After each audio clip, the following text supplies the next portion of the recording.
From the station working for you, this is Good Morning Indiana, streaming now. It's Wednesday, September 2nd, and right now on Good Morning Indiana. With many schools in central Indiana meeting in person, keeping classrooms clean is essential. Our Alyssa Donovan talked with a local cleaning company about how they're making sure everything is safe and sanitized for students and staff. The school day looks very different for many kids this year, and that can be especially challenging for those with special needs. Can she keep the mask on for longer than 5 minutes? Is she going to not touch everything? Is she not going to grab things and put things in her mouth? We're looking at what is being done to help parents and students navigate these challenges and make sure they are getting the services they need. A private security guard being charged with murder at a Northeast Side housing complex. What the Marion County prosecutor is now telling WRTV investigates about this developing case. The absentee paperwork was misprinted several times, and there was my ballot the year after got to my address late. And many Hoosiers face roadblocks in various steps of the voting process. We'll show you a new organization ready to answer all of your questions ahead of Election Day. And here at 6:01, we want to thank you for joining our team on Good Morning Indiana. Our Rafael Sanchez has the day off, but thankfully we have Nicole Griffin in the house with us. Nicole, it's great to have you. Yeah, Lauren, thank you so much for having me this morning. And meteorologist Todd Clausen standing by. Todd, when you walk out the door, you feel that heat right away. It's kind of muggy this morning. Yeah, you know, temperatures are in the 70s. It's pretty mild for where we should be this time of morning, especially after we had over the weekend some of those cooler, crisp mornings. So yeah, you're definitely walking out to a lot of humidity, and some of you are walking out still to a few spotty showers, but most of the rainfall has pushed off towards the east. And you can see from Muncie over towards the Richmond area, there's a few very, very light spotty showers that continue to make their way through. And once these move through, it's going to be a pretty dry morning for us with just quite a bit of cloud cover around and definitely a lot of humidity that will be around as well. And we're not looking at a lot in the way of rainfall today, but there will be the chance of a few quick spotty showers moving through at times. Here are those temperatures, still near 75 degrees in Muncie. 72 is the reading at the airport in Indy, and Bloomington is at 73. Mostly cloudy skies, 77 degrees by the noon hour. Should climb up into the low 80s here this afternoon with just the chance of a spot storm. It remains a little unsettled into your Thursday forecast, but then a beautiful stretch of weather for the holiday weekend. More on that coming up in just a few minutes. Lauren. All right, Todd, thanks so much. Let's take a live look right now at traffic on your roads this Wednesday morning. This is our NDOT traffic camera at I-465, a little west of State Road 37 on the southwest side of town. You can see traffic there is traveling smoothly, both eastbound and westbound. No major issues to slow down your commute. So cleaning and disinfecting, it's become a top priority for schools all across the country, and several schools right here in central Indiana have turned to the experts when it comes to creating that safe environment for students. Our Alyssa Donovan is live this morning with all those details. Alyssa, good morning. Good morning. And not only is COVID-19 a concern for schools who have brought students back for in-person learning in the classrooms, but we're about to get into flu season, which means cleanliness is top of mind for several reasons. And I spoke with the business called Stratus Building Solutions. It's a company in charge of cleaning more than 20 private and public schools in central Indiana. They use specific techniques and tools like an electrostatic sprayer, which positively charges the chemicals, helping them evenly disperse across surfaces and stick.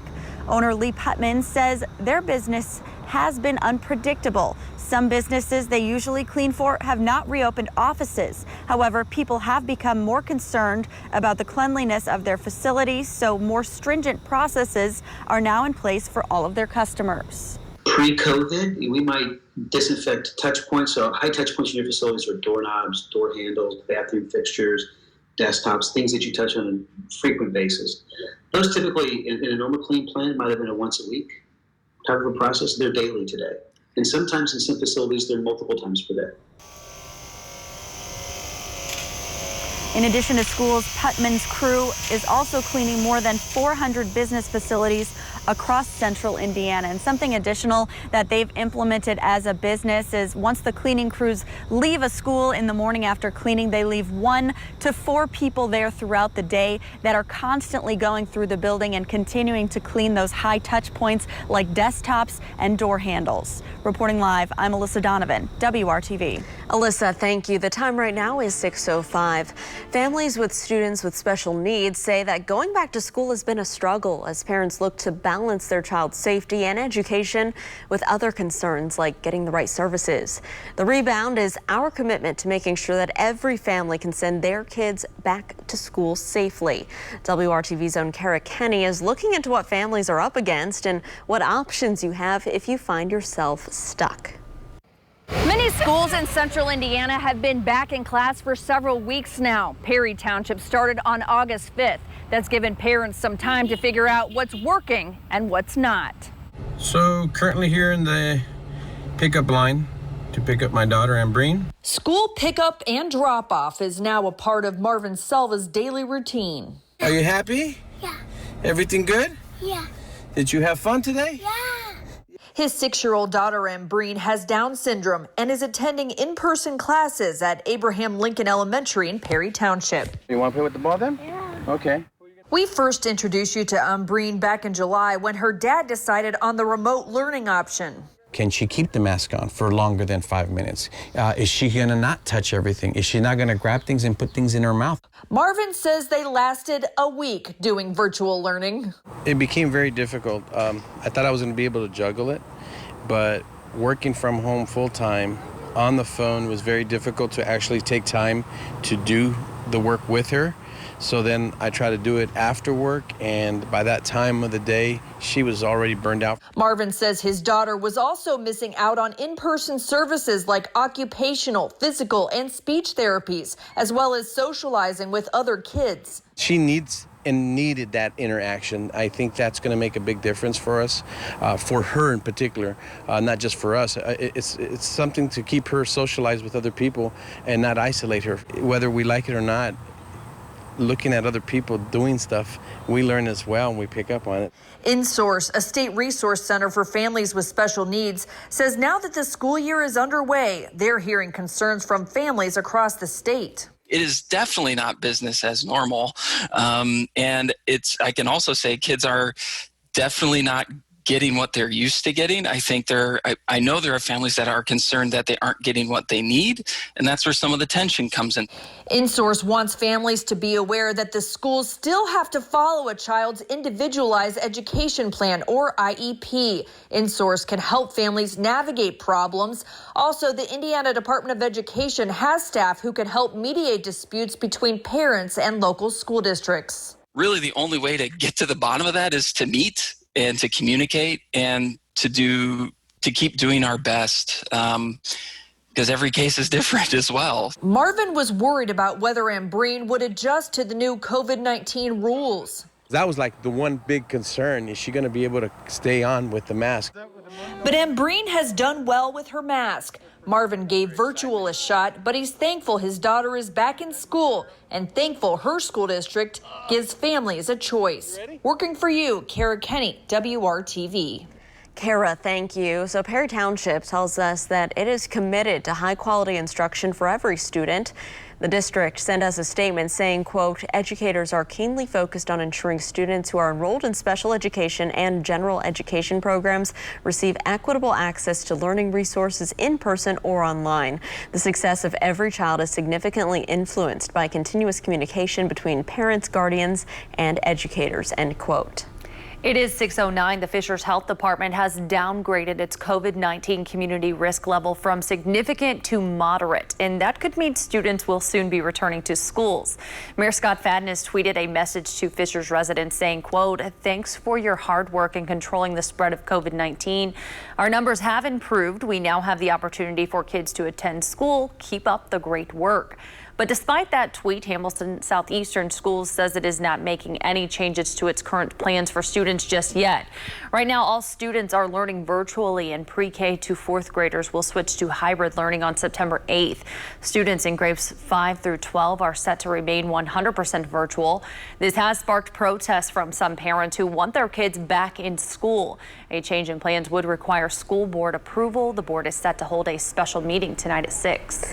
Well, as Indianapolis Public Schools enters the third week of remote learning, that district is planning another parent institute. The goal is to help those with multiple learners at home. The virtual training session will be held tomorrow via Zoom. An all English session will be held at 5 p.m. and all Spanish session will begin at 6 p.m.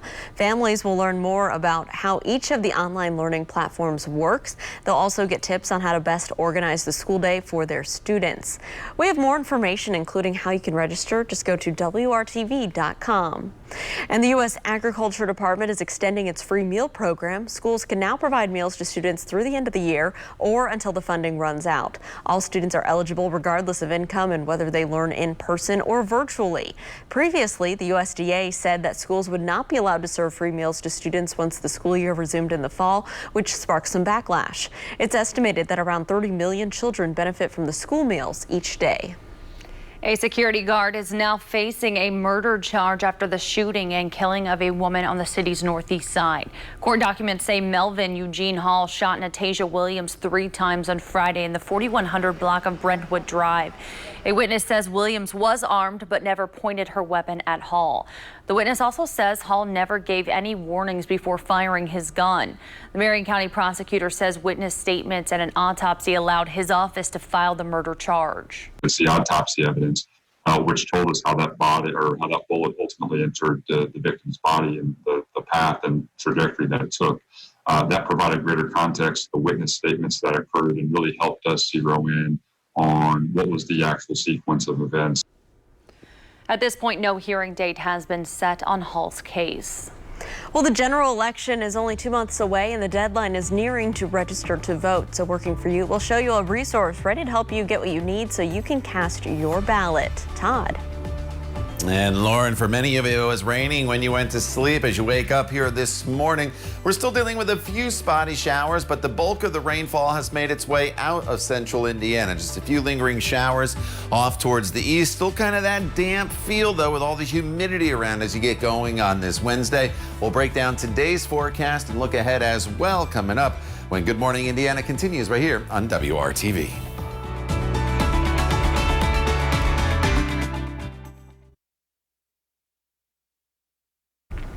Welcome back. The time right now is 6:15. 2 months until the general election, and an organization is focused on creating a more diverse and inclusive voter turnout by educating, empowering, and letting Hoosiers know that their vote matters. WRTV's Kelsey Anderson joins us live this morning with the details. Kelsey, good morning.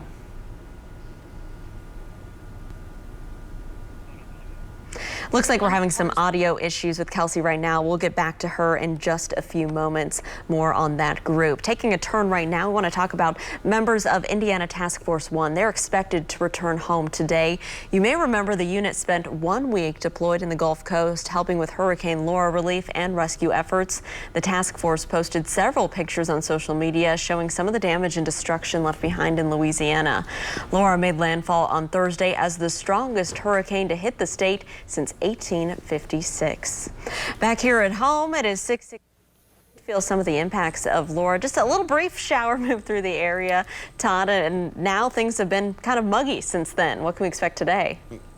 Yeah, you know, as we go throughout the day today, we're not going to lose the humidity here, Lauren. We're going to be dealing with that throughout the entire day today. But as far as rainfall goes, I think we're pretty much done with any significant rain. There's a few stray showers out there still this morning. Most of the afternoon is just going to be warm and muggy.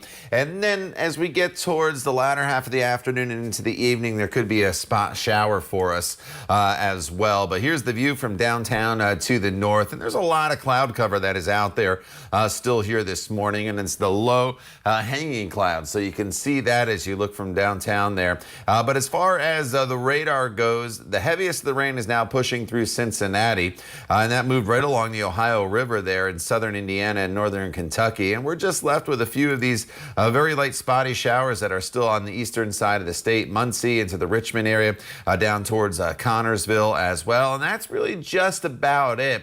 And the bulk of the storm activity, as you can see, ranges all the way from Dallas through Memphis into Ohio, Pennsylvania, into the northeast. And this is where the main storm track is going to be over the course of the next couple days. Most of the storms are just going to be moving along a front that is going to be draped in this region. So the further south you are, a little better potential to pick up some showers and storms over the next few days. But even northern locations, there'll be the quick passing shower possibility throughout the afternoon hours, as you see here on TrueCast. But anything you see today is going to be light. It's going to move through very quickly, and then you'll be off into the evening hours, and you should be just fine. Again, we won't lose that humidity out there, though. We are stuck with that today, and even into tomorrow, you see some of those rain chances there in southern locations. Temperatures don't do much over the next few hours, just going up a couple degrees here by mid-morning. Your high today is up to 82 with that spot shower chance in the afternoon hours. Then overnight tonight, again, the chance of a spot shower or storm, especially in southern locations. Still warm and muggy again tonight, down to 71 degrees. But once we get to tomorrow, the front will come through late in the day. And once that front goes through, we'll go from 83 degrees tomorrow with just a spot shower chance to about 80 for your high temperature on Saturday, Sunday 83, and then Monday, Labor Day itself, 76 degrees. So overall, the Labor Day weekend is going to be pretty seasonable temperature-wise, but the humidity comes way down. That's the good news. It's going to be very, very comfortable. In fact, look at some of these morning low temperatures as you get into Friday, 59 degrees, 56 on Saturday, and then 61 on Sunday. Once we get to next week, though, kind of prepare yourself. It looks like we could get into a pretty cool stretch of weather with high temperatures starting on Tuesday in the 70s, and maybe by Wednesday, some high temperatures will not even get out of the upper 60s. All right, Todd, thanks so much. Let's take a look at traffic as you're heading out on the roads to start your Wednesday. If you're heading to work, maybe you're traveling on I-65. This is a little south of State Road 267 to our northwest. You can see everything is traveling smoothly here. We did have some rain, and you can see some of the water still on our camera. And it looks like it is a little breezy out that way, but traffic is moving along up to speed. No problems here to slow down your commute. So I want to get back to talking about the general election and an organization here that's focused on making sure that every vote counts here in this election and helping empower more Hoosiers. Yeah, WRTV's Kelsey Anderson joins us live this morning with the details. Kelsey, good morning. Hey, good morning. So Count Us Indiana is a nonpartisan group that is working to make registering to vote and voting easier for everyone. So this group is based out of Fort Wayne, and every Tuesday from now until the general election, they're going to be partnering with Indianapolis Public Library. They're going to hold virtual forums where they'll discuss a range of topics related to voting. If people need resources to get their ID, if you can't afford printing or getting your official paperwork, any pro bono legal services, please feel free to reach out to us. So again, if you are having any problems right now registering to vote in this upcoming election, just feel free to reach out to them and see if they can help you so that you can vote on November 3rd. To get more information on Count Us Indiana, head over to WRTV.com. Reporting live, Kelsey Anderson, WRTV. Kelsey, thank you. So Netflix has helped get many people through the pandemic, but now it is the subject of a major scam. Coming up, we'll show you the phishing email you need to watch out for so you don't waste your money. And coming up on GMA, Breonna Taylor's boyfriend speaking out after filing a lawsuit against the Louisville Metro Police Department for misconduct, claiming they tried to silence him. What his attorneys are saying this morning. And good morning, Bargersville, Beech Grove, Bloomington. Here's a live look down on the IU campus. You can see it is still dark out there this morning. We'll have more news, weather, and traffic to kick off your Wednesday coming up. You're watching Good Morning Indiana right here on WRTV.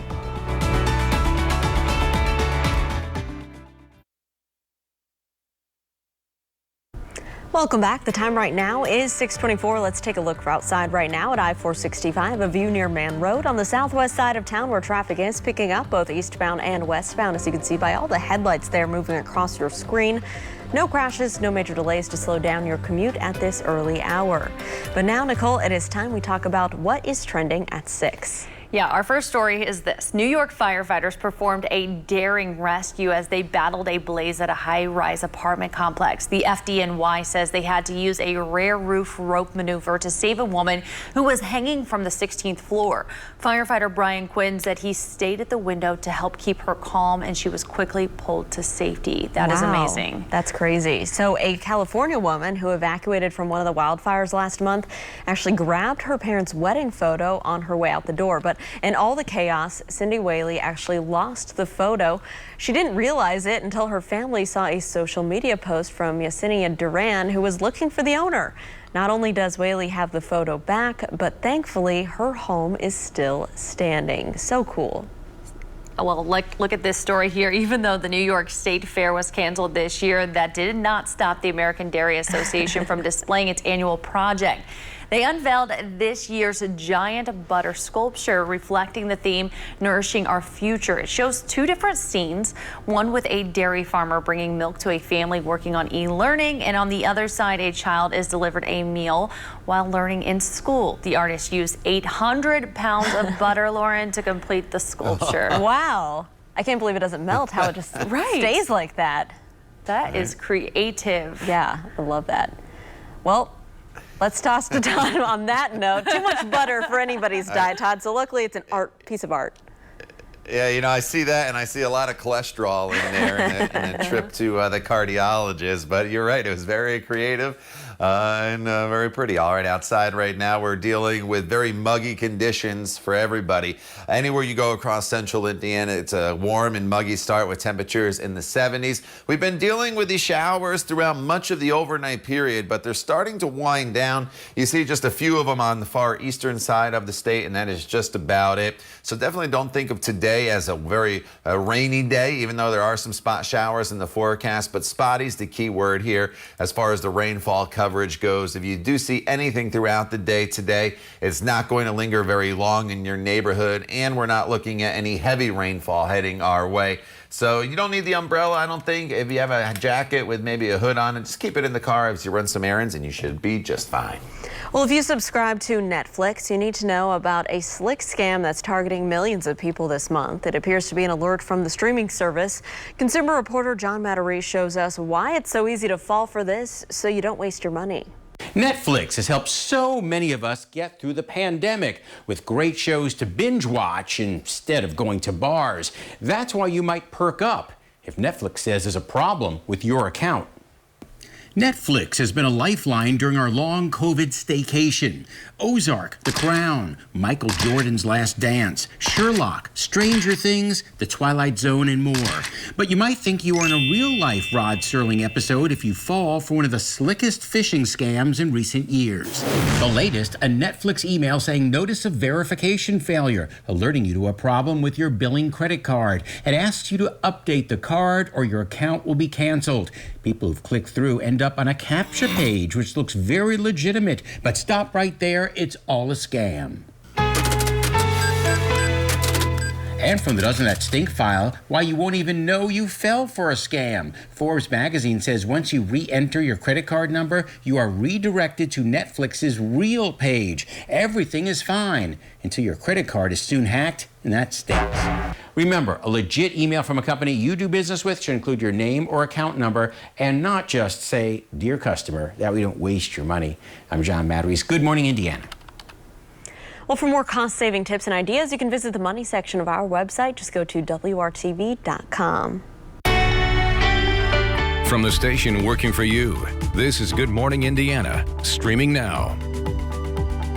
Now on Good Morning Indiana on this Wednesday morning, here's a look at your 6:30 news feed. A security guard facing a murder charge for the shooting death of a woman on the northeast side.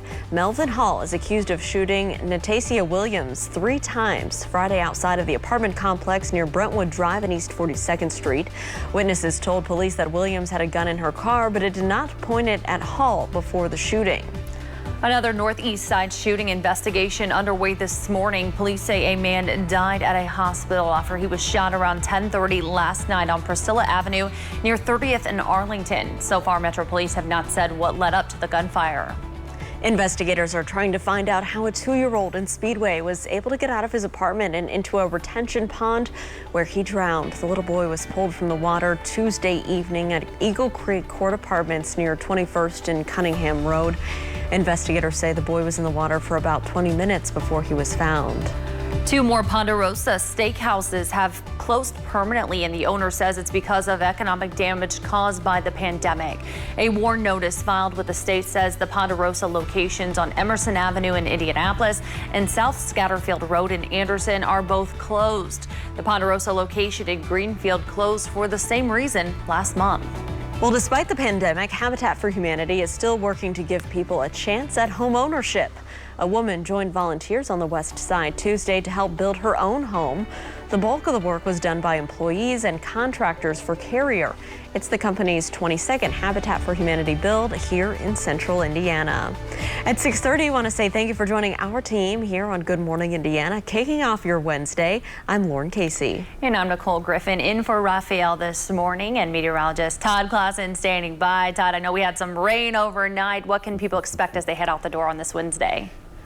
Yeah, you know, there's a few spotty showers out there that are lingering across the area, and throughout the day we'll have the chance of these spotty showers. But otherwise, it's a pretty quiet morning, just kind of those overcast skies and very, very muggy conditions. So what do you need to grab before you go as you walk out the door? Well, it's definitely warm enough that you don't need a jacket, but I'm going to highlight the rain jacket for you here today simply because I think most of the shower activity is just going to be very light and very, very spotty. So if you just have a jacket, you can throw up a hood. I think it's better than just carrying the umbrella around throughout the entire day, unless your umbrella is small enough that you can throw it in a purse or a bag. But otherwise, we're just not expecting a ton of rain today, even though showers are in the forecast. There are those temperatures in the 70s with those very muggy conditions and the low overcast clouds. But the bulk of the rainfall continues to make its way off towards the east. There's just a few lingering showers still on the far eastern portion of Indiana, and that is just about it. So overall today, we're looking at mostly cloudy skies. There will be a quick passing shower at times here throughout the day and maybe a spot storm this afternoon, but the showers should be few and far between. So if you do have any outdoor plans, do not cancel them. Carry on. You should be just fine. I think the bigger issue is you'll be working up a sweat and if you do any outdoor workouts simply because the humidity today is going to remain so high. Lauren. Todd, thank you. The time right now is 6:32, and here's a live look at traffic for your commute. This is our INDOT traffic camera in Fishers. Good morning to you up there. This is I-69 at 106th Street, where traffic is moving along up to speed, both northbound and southbound. There are no lane restrictions, no crashes in this area to slow down your commute. Cleaning, disinfecting, sanitizing, those are all top priorities for school administrations all across central Indiana for the districts that have welcomed students back to the in-person learning. And during a pandemic, many schools are opting to put cleanliness in the hands of experts. Our Alyssa Donovan is live this morning with the details. Alyssa. Good morning. I spoke with the owner of a cleaning company who is using specialized tools and tactics to make sure that schools and businesses that his company cleans are as safe as possible, especially as kids are getting back to the classroom. And more than 20 schools across central Indiana have turned to Stratus Building Solutions to ensure classrooms and hallways are safe for their students. The company has added protocols. Instead of cleaning schools once a week like they normally would in the past, they clean schools daily using specialized tools like an electrostatic sprayer. So what it does is it puts a positive charge to the chemical, so when you spray a surface, it actually evenly disperses the disinfectant across that surface, and you can actually kind of 360 around it as well, because it attaches, I guess, magnetically to the surface.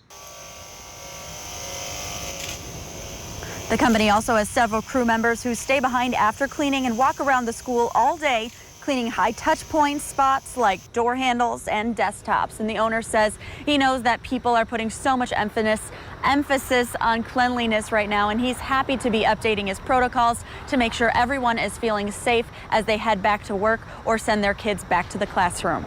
Reporting live, I'm Alyssa Donovan, WRTV.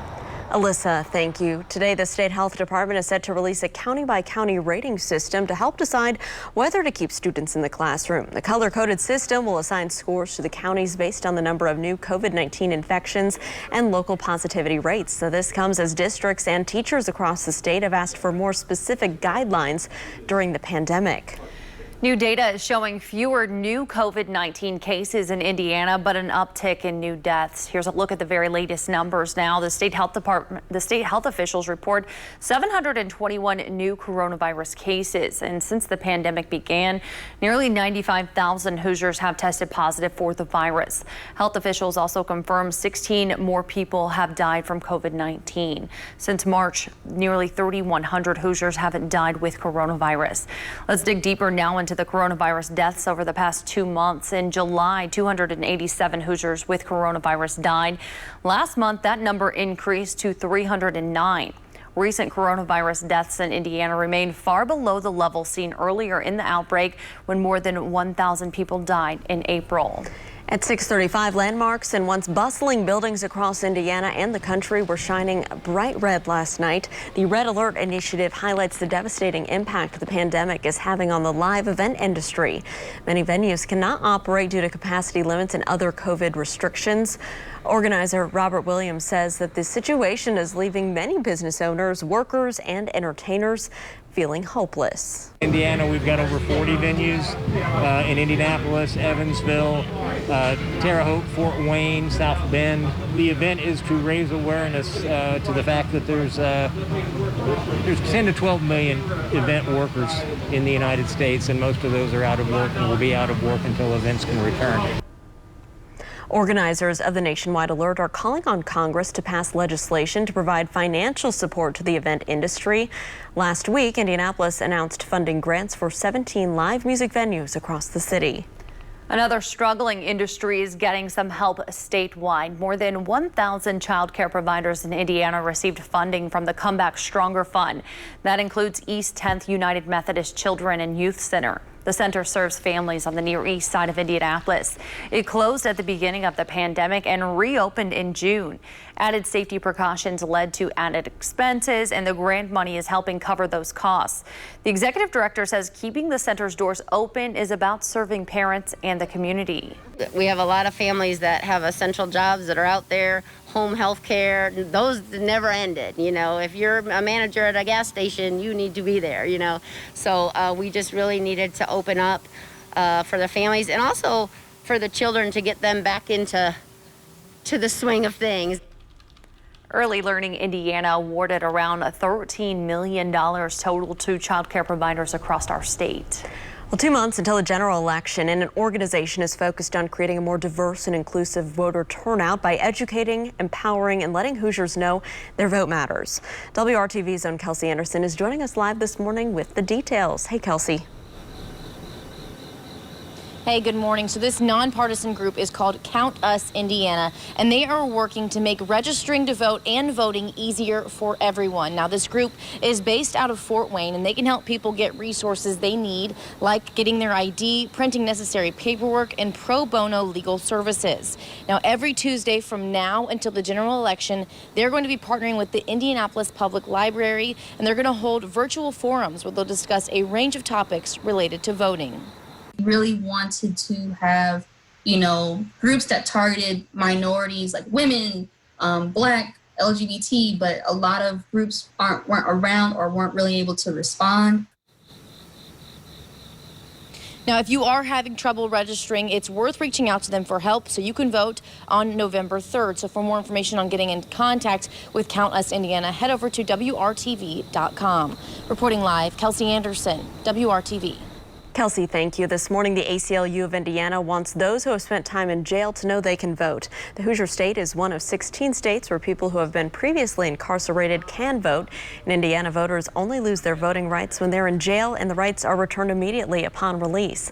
In Marion County alone, 35,000 voters have been released from jail or prison in the last 10 years. There are ongoing concerns about having enough poll workers this year as the pandemic continues, and to help, Old Navy is paying their workers to sign up. The company announced they would pay them for an 8-hour shift. And on top of that, employees would also get money from the County Election Commission. With their initiative, that could provide more than 50,000 Old Navy workers to help with Election Day. A warning from doctors about what you may be reading about the coronavirus. Next, how they say some misinformation is spreading faster on social media than the virus itself. It is 6:39. We'll be right back.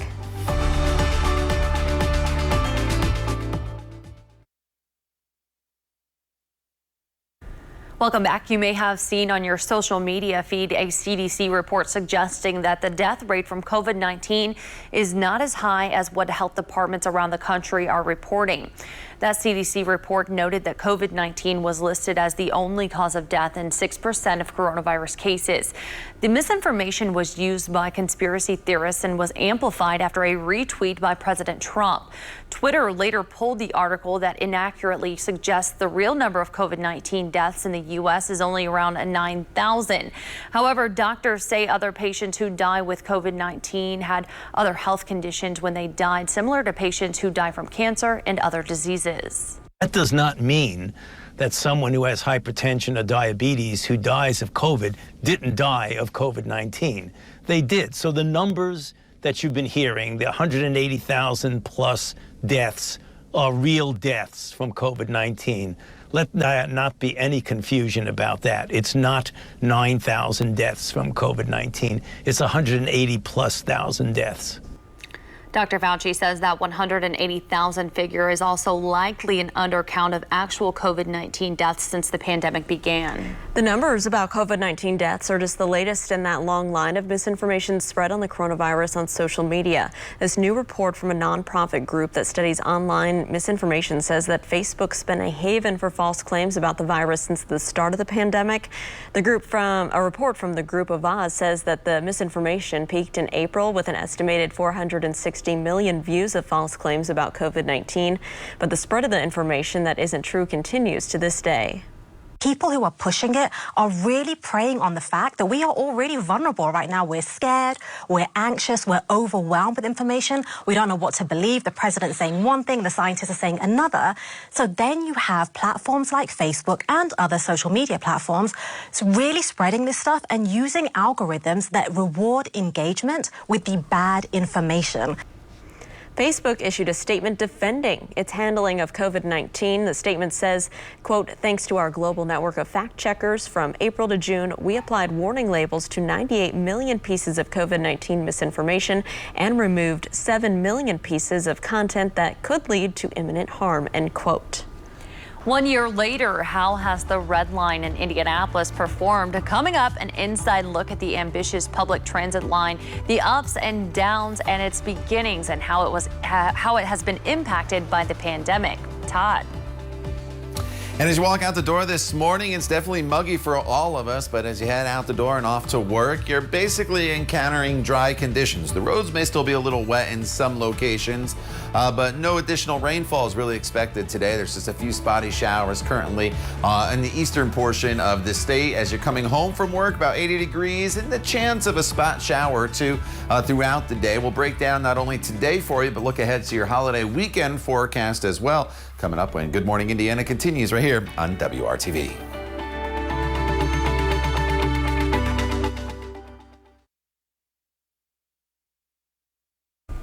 Welcome back. It is 6:47. Can't believe it, but it's been 1 year since the Red Line buses first went into service here on the streets of Indianapolis.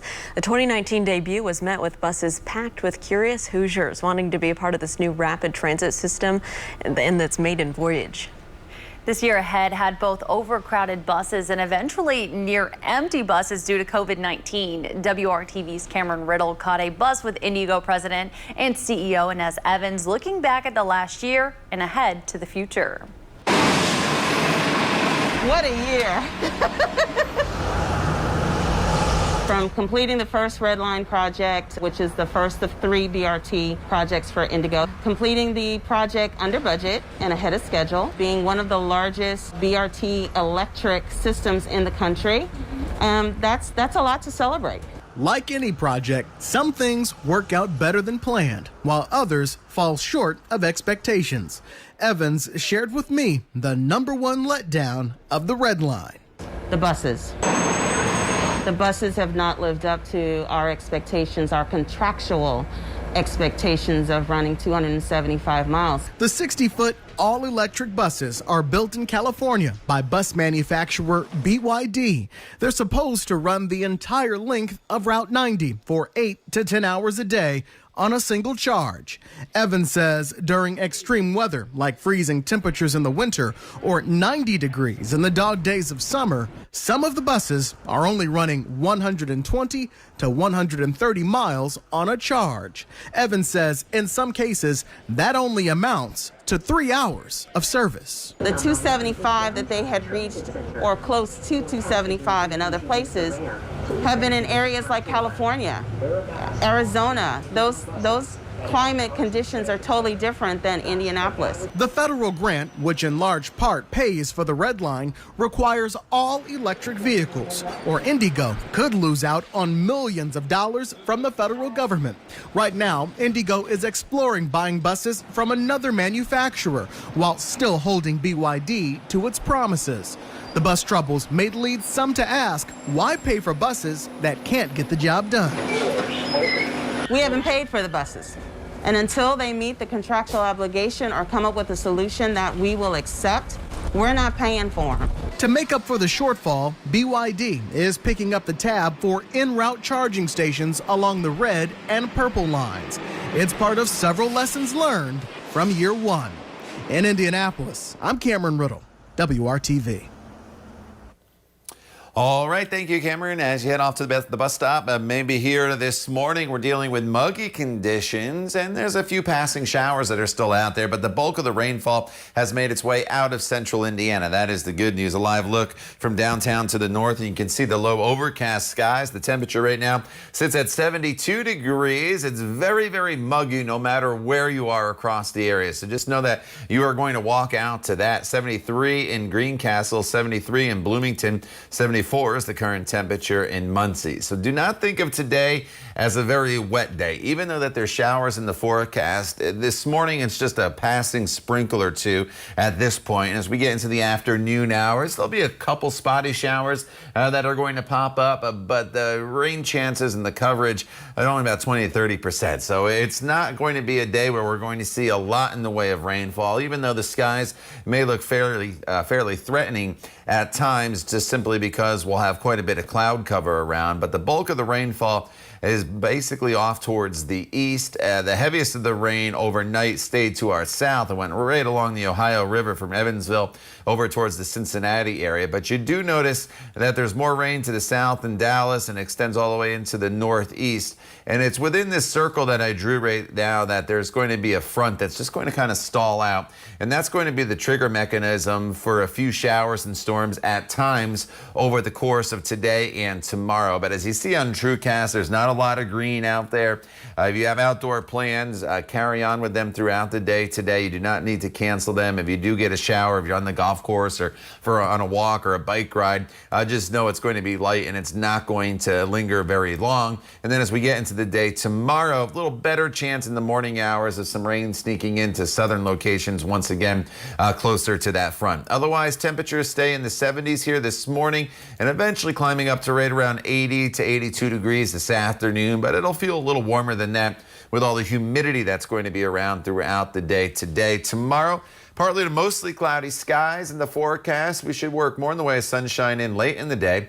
High temperature of 83, but the big take from tomorrow's forecast is going to be the passage of a cold front. And you notice this band of cloud cover with the broken line of showers. It comes through fairly late in the evening. So most of tomorrow is still going to be on the muggy side, but as soon as that front goes through, by the time you wake up Friday morning, you're waking up to temperatures most likely in the 50s with no humidity around at all. Friday's a terrific day, mostly sunny, a high of 77, back up into the low 80s for the holiday weekend.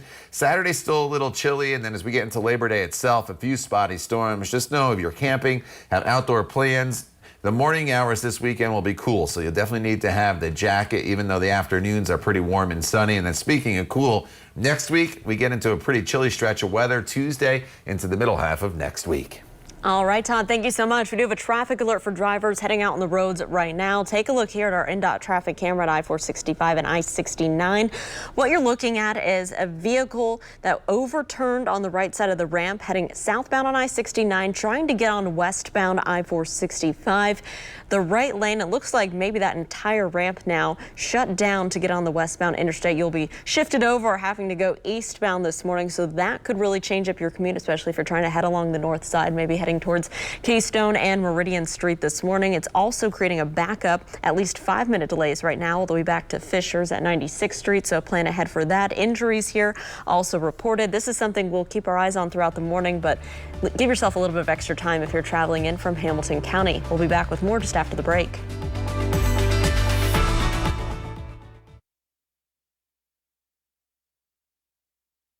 Welcome back. It is 6:56 and we want to get a check of your forecast now with Todd. Todd, a little muggy walking out the door this morning. Yeah, and unfortunately, ladies, that's not going to change as we go throughout the day today. It's going to be muggy from start to finish with temperatures climbing up into the low 80s. There could be a passing shower today, but nothing major. Tomorrow's spot storm in the forecast as well, 83, but then a beautiful stretch of weather Friday, Saturday, and Sunday. Low humidity all 3 of those days. Cool mornings, very comfortable afternoons with highs in the 70s and 80s. Then a spot storm possible on Labor Day. All right, Todd, thanks. And we're back here in 25 minutes and throughout Good Morning America with news, weather, and traffic updates. We hope you have a great Wednesday.